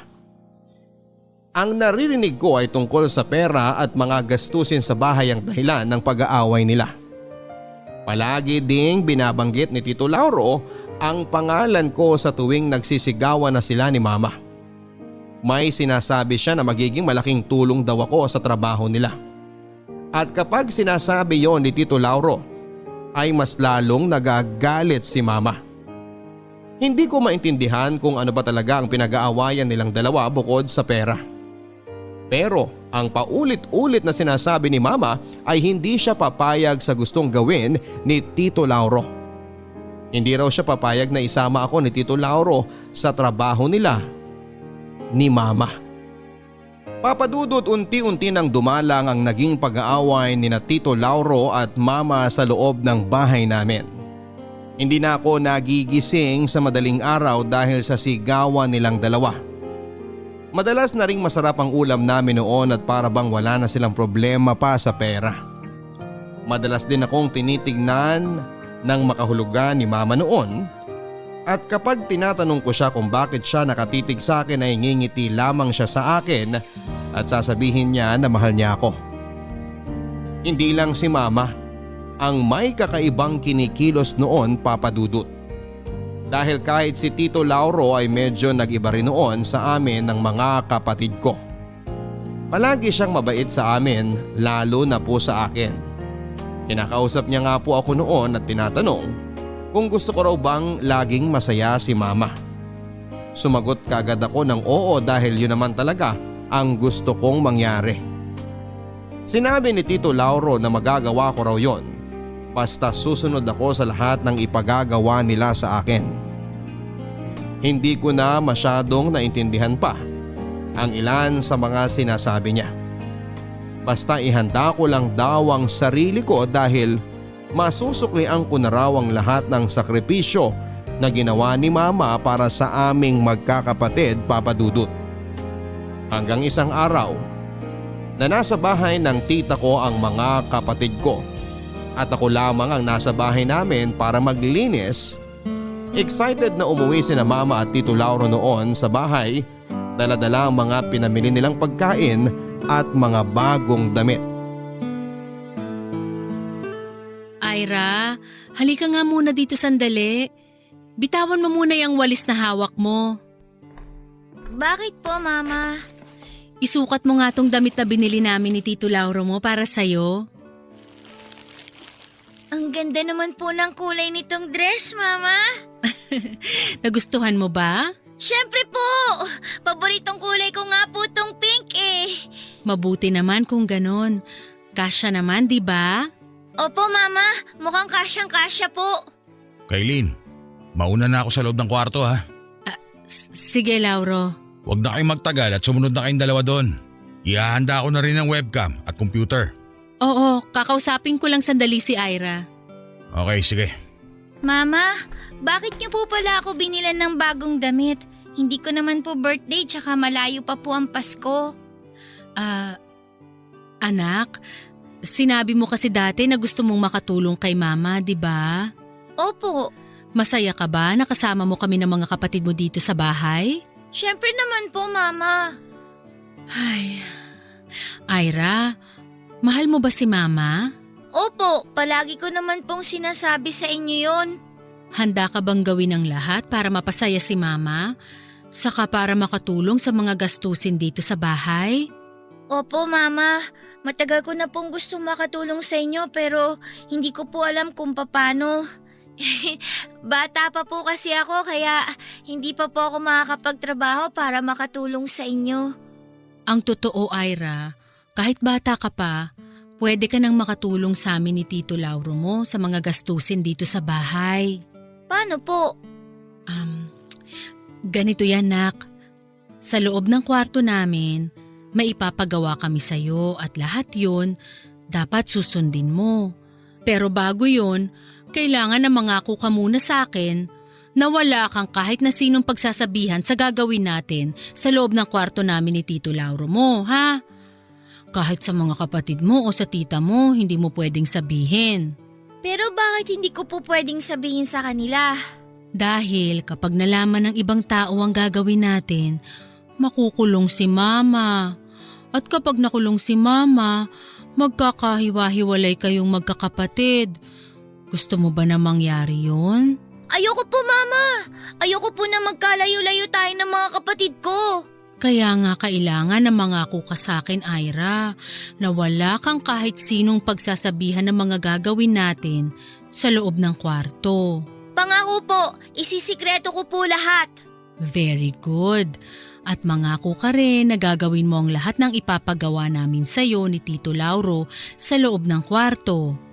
Gawin mo yun dahil yun lang ang makakapagpasaya sa akin, Ira. Opo Mama, kahit ano pa pong ipagawa niyo sa akin, susunod po ako. Gusto ko po makatulong sa inyo Mama. At saka gusto ko rin po na mapasaya kayo at ang mga kapatid ko. Papadudot ng araw na yon ay ang unang beses na nagawa kong pumasok sa kwarto ni na mama mula nang tumira sa bahay si Tito Lauro. Palagi ako noong nasa kwarto na yon noong nabubuhay pa si Papa at madalas din na nililinis ko yon.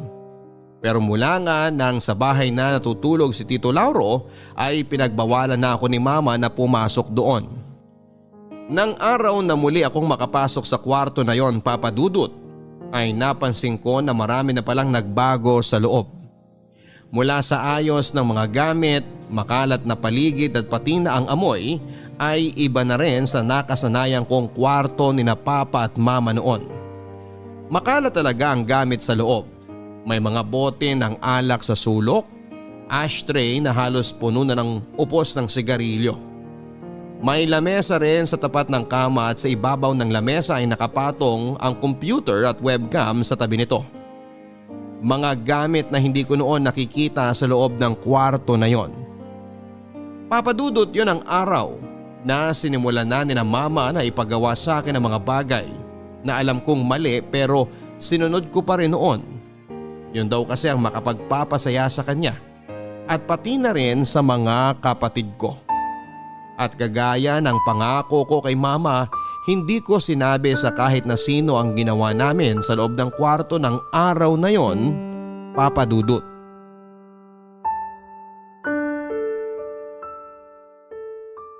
Ira, masaya ka ba sa pamamasyal natin sa mall kanina at panonood ng sine kasama ng mga kapatid mo? Opo Mama, napagod nga po ako lalo na si Bunso. Ayun tuloy, nakatulog kagad sila sa kwarto pag uwi natin kanina. Kung palagi ka susunod sa amin ng mama mo, Ira, palagi rin tayong ganito kasaya. Yun naman ang gusto mo, hindi ba? Ang napapasaya ang mama mo at mga kapatid mo.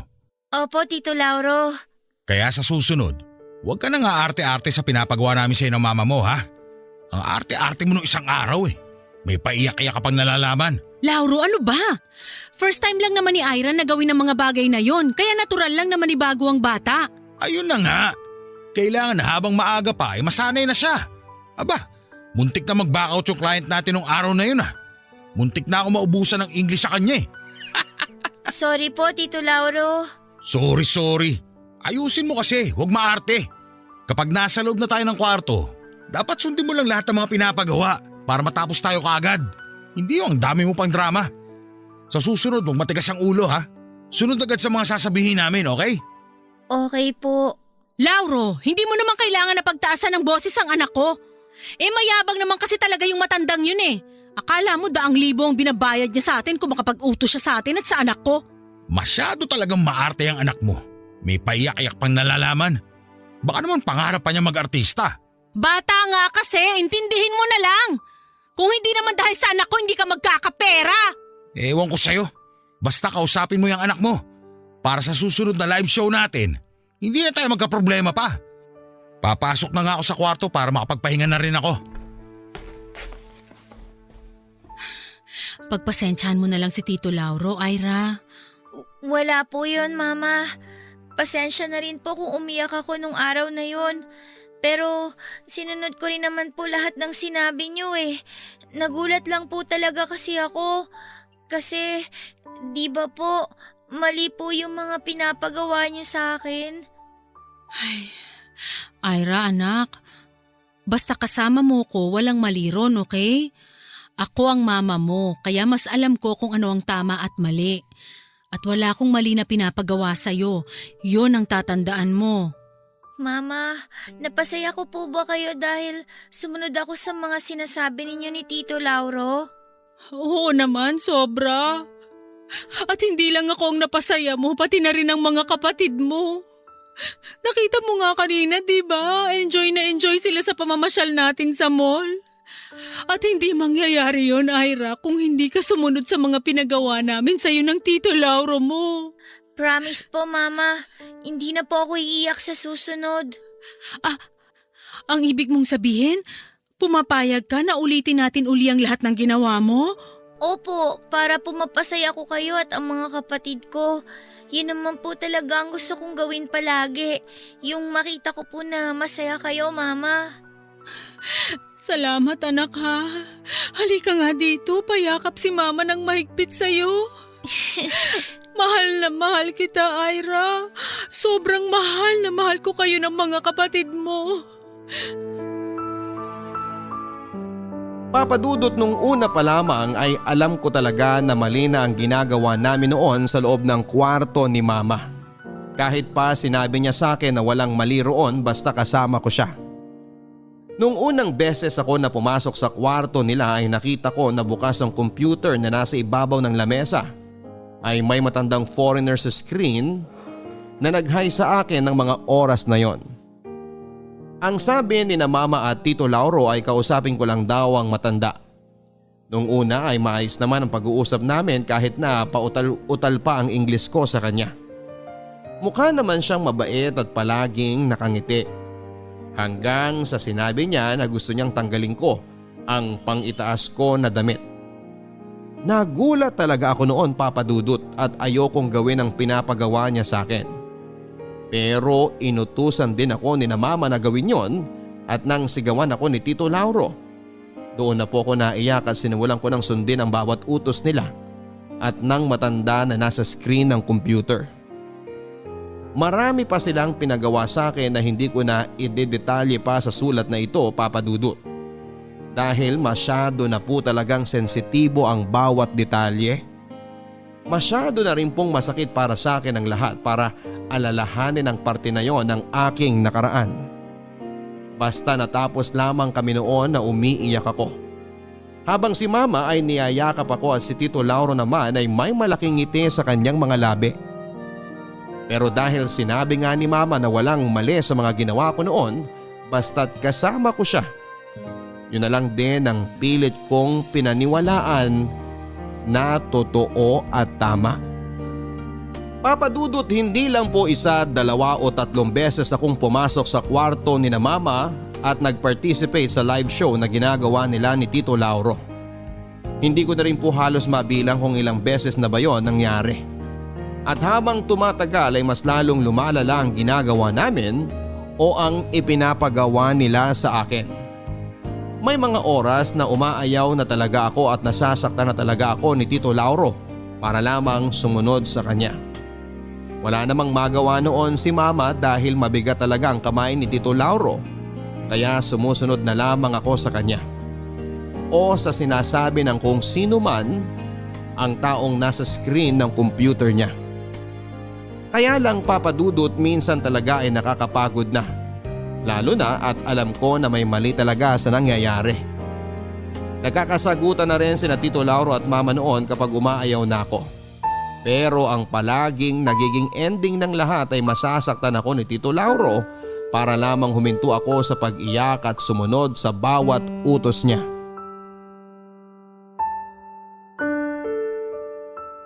O Ira, ano pang ginagawa mo? Takatayo ko pa dyan sa may pinto. Halika na rito sa harap ng computer at malapit na mag-online ang client natin. Ira, okay ka lang ba? Ayos lang po ako, Mama. Ano ba to? Ang tagal na mo mag-online na matandang yun. Hahanap na nga lang ako ng ibang client. Ira, kagabi ko pa napapansin na tahimik ka. May masakit ba sa'yo o may nararamdaman ka ba na gusto mong sabihin kay Mama? Wala po, Mama. Ayos lang po talaga ako. Ayun, nakakita na ako ng bagong client. Kaylin, paghubarin mo na yung anak mo habang chinachat ko tong client natin. Ay, anak, okay lang ba kung tanggalin ko na tong damit mo? Mama, ayoko na po. Anong ayaw mo na? Ayoko na po nitong pinapagawa niyo sa akin. Anak, alam mo naman na kailangan nating gawin to, di ba? Sige na, pumayag ka nang hubarin ko tong damit mo. Mama, ayoko na po talaga. Ira, huwag ka na mag-inarte dyan ha.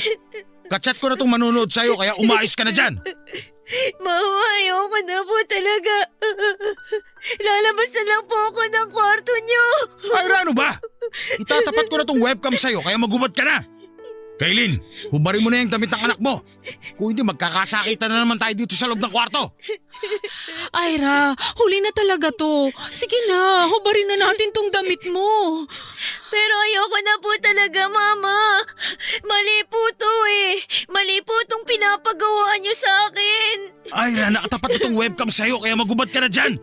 Dahil pinapanood ka na ng client natin ngayon. Mama! Sige, ayaw mo ha? Kukunin ko na lang ang dalawang kapatid mo para sila na lang ang pag-uubarin ko dito sa harap ng computer. Lauro, ano ba? Huwag mo nga dinadamay ang dalawa ko pang anak. Nag-iinarte na naman yung panganay mo eh. Pwede mo naman kausapin ng mahinahon si Ira. Parang mahinahon. Yung style mo na dinadaan sa paiyak-iyak kagaya ng ginagawa mo ngayon? Hoy, ikaw Ira, let's ka. Mag-uubad ka ba o dadaling ko na dito yung dalawang kapatid mo? Ito na po. Huwag niyo na pong idamay mga kapatid ko. Uhubarin ko na po tong damit ko. Ayan! Susunod ka rin naman pala eh. Nag-iinarte ka pa, leche ka. Magubad ka na, bilisan mo! Ano yun? Teka, bakit parang may pumasok sa loob ng bahay? Iniwan mo bang bukas yung pinto sa sala, Kaylin? Hindi! Sinara ko yun, sigurado ko. Men, check niyo yung isang kwarto. Mga pulis to! Kung sino man ang tao dyan sa loob ng kwarto, buksan niyo na tong pinto! Lauro, may pulis daw sa labas. Gaga! Narinig ko! Buisit! Paano na to? Mama, Inulit ko! natatakot po Paano to? ako. Ano na? Lauro, anong gagawin natin? Tumahimik ka nga dyan! Hindi ako makapag-isip! Mama! Huwag ka mag-alala, anak. Hindi ka nila makukuha sa akin. Hindi tayo magkakahiwalay. Ay! Men! Kunin niyo yung bata! Arestuin niyo mga yan! Mama! Ayoko pong sumama sa kanila! Mama!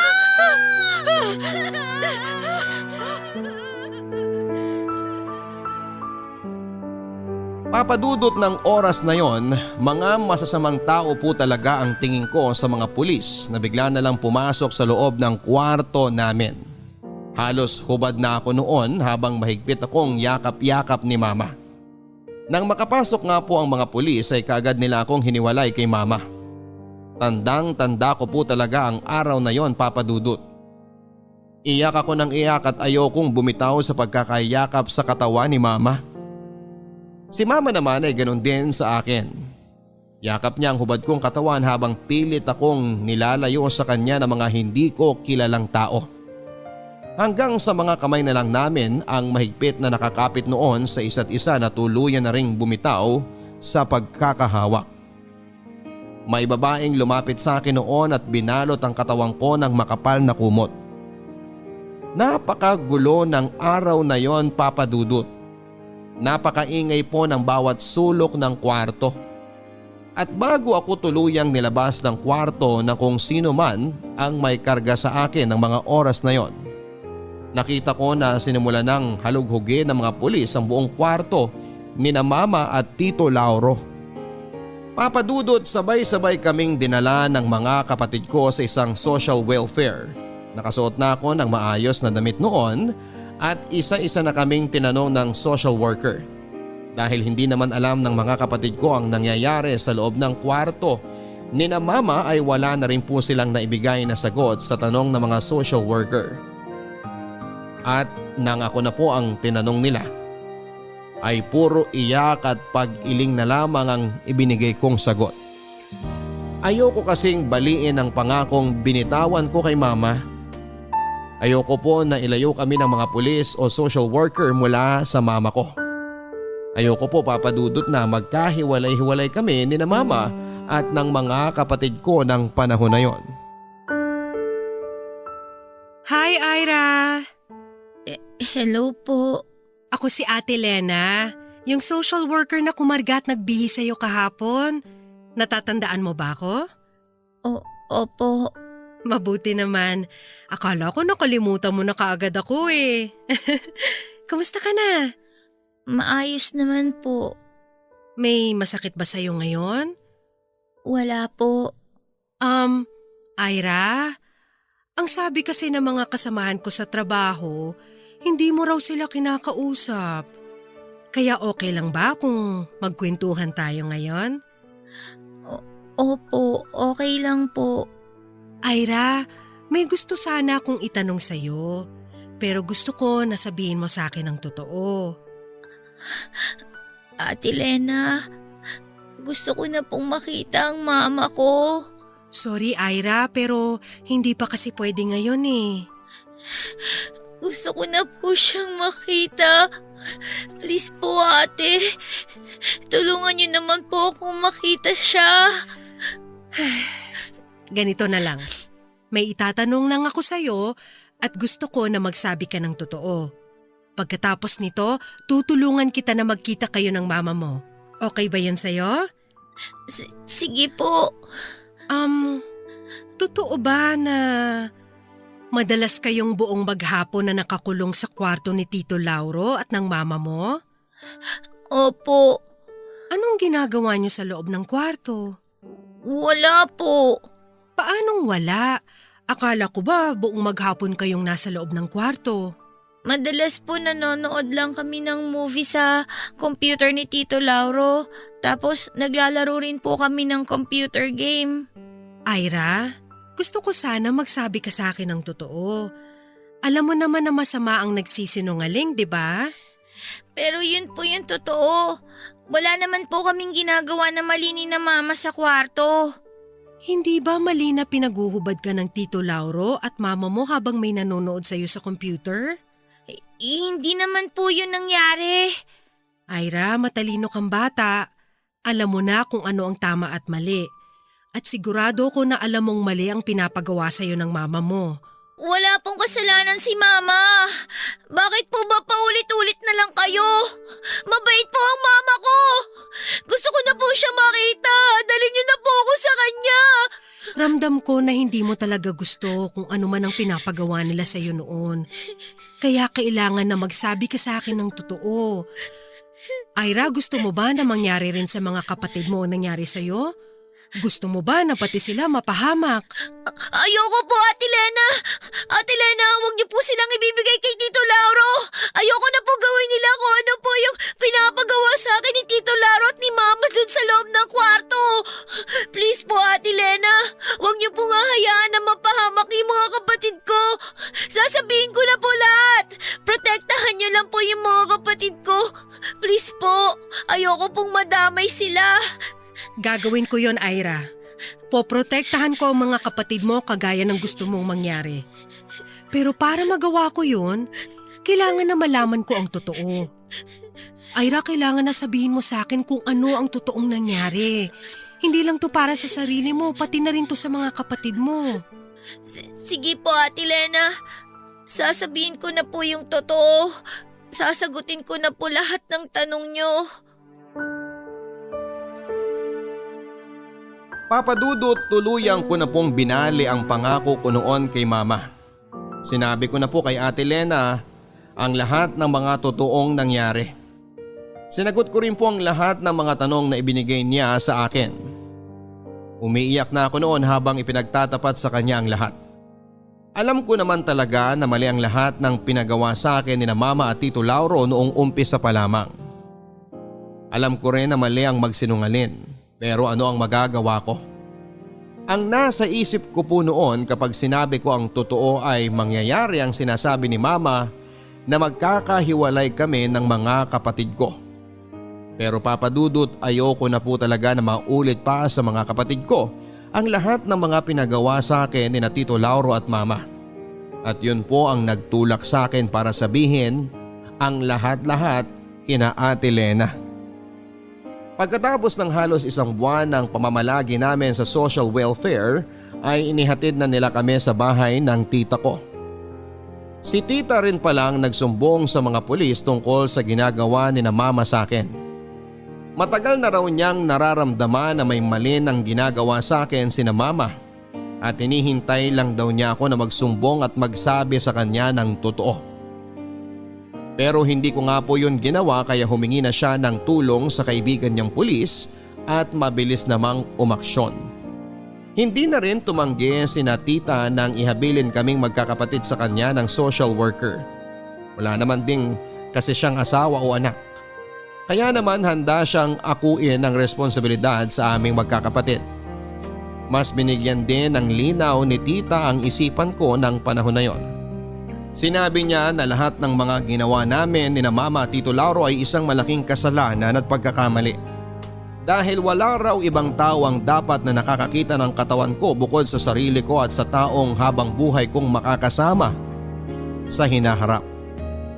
Papadudot ng dalawin namin ni tita si Mama sa bilangguan ay labis-labis ang pasasalamat ni Mama kay tita sa pagkupkup niya sa aming magkakapatid. Samantalang paulit-ulit naman siyang humingi ng tawad sa akin habang humahagulhol. Naiyak na rin ako noon habang nakayakap kay Mama. Doon ko naramdaman ang bigat at sama ng loob ko dahil sa mga pinagawa sa akin ni Mama kapalit lang ng pera para sa kanila ni Tito Lauro. Ang pakiramdam ko po noon, Papa Dudut, ay hindi niya tinupad ang pangako niya sa akin at hinayaan niya akong mapahamak.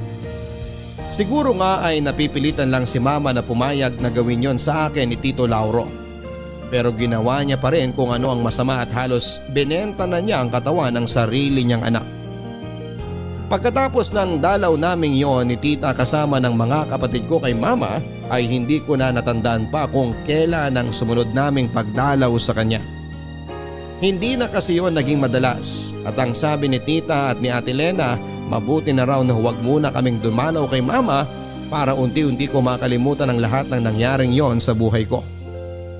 2 taon ang nakalipas mula nang makulong sina Mama at nalaman namin na tumakas raw sa bilangguan si Tito Lauro, Papa Dudut. Pero hindi rin nagtagal ay nabalitaan namin na nakita na lamang ang katawan niya sa kalapit bayan na wala ng buhay at mukha raw sinalvage. Papa Dudut, ngayon po ay 10 taon nang nakakaraan mula na mangyari ang lahat ng ito sa buhay ko. Matagal ko na rin pong napatawad si Mama at aaminin ko na naibigay ko lamang ang buong kapatawaran sa kanya nang mamatay siya sa loob mismo ng bilangguan dahil sa pneumonia. 3 taon na po ang nakakalipas. Hindi po madali ang magkaroon ng ganitong klase ng alaala, Papa Dudut. Pero sana dahil sa pagsulat ko sa inyo at paglalahad ng aking kwento, kahit papaano ay tuluyan ng maisara ang bahaging ito ng buhay ko. At bago yun mangyari, sana po ay nakapag-iwan din ng aral ang kwento kong ito sa lahat ng mga kabarangay na nakikinig ngayon. Lalo na sa mga taong may hindi naging magandang karanasan sa kanilang nakaraan. Hanggang dito na lamang po at lubos na gumagalang ang inyong forever kapuso at kabarangay, Ira. Ang pagpapatawad sa taong nagkaroon ng malaking kasalanan sa iyo ay maaaring maging tulay sa totoong katahimikan ng buhay mo. Ira, kasama mo ang mga kabarangay natin dito sa Barangay Love Stories ay nagpapasalamat sa iyo sa pagbabahagi mo ng kwentong ito. Kahanga-hanga ang naging katapangan mo para maisulat ang liham na pinadala mo sa amin. Tama ka na hindi madali ang magkaroon ng alaala na kagaya ng sayo. Isang musmos na ang gusto lamang ay makapagbigay saya sa kanyang mahal sa buhay. At dahil sa pagiging mapagbigay at mapagmahal mong anak at kapatid noon, ikaw naman ang napahamak. Kahanga-hanga ang katapangan na ipinakita mo, maprotektahan mo lang ang mga kapatid mo. Maswerte sila na ikaw ang naging ate Ira nila at alam ko na kung saan man naroroon ang papa mo ngayon ay proud na proud siya sa iyo dahil nagawa mong lampasan ang lahat ng mga pagsubok na dumating sa iyong buhay. Sana ay maging matatag ka pa sa paglipas ng panahon at asahan mo rin ang pagbalik sa iyo ng lahat ng kabutihan na ginawa mo para sa mga mahal mo sa buhay. Hanggang sa muli mga kapuso, ako po si Papa Dudut. Hanapin niyo po ang aking YouTube channel, Papa Dudut Vlogs, ang aking Twitter account, Instagram and Facebook. Hanapin lamang ang Papa Dudut. Sa mga kwento ng pag-ibig, buhay at pag-asa, dito sa Barangay Love Stories number 1.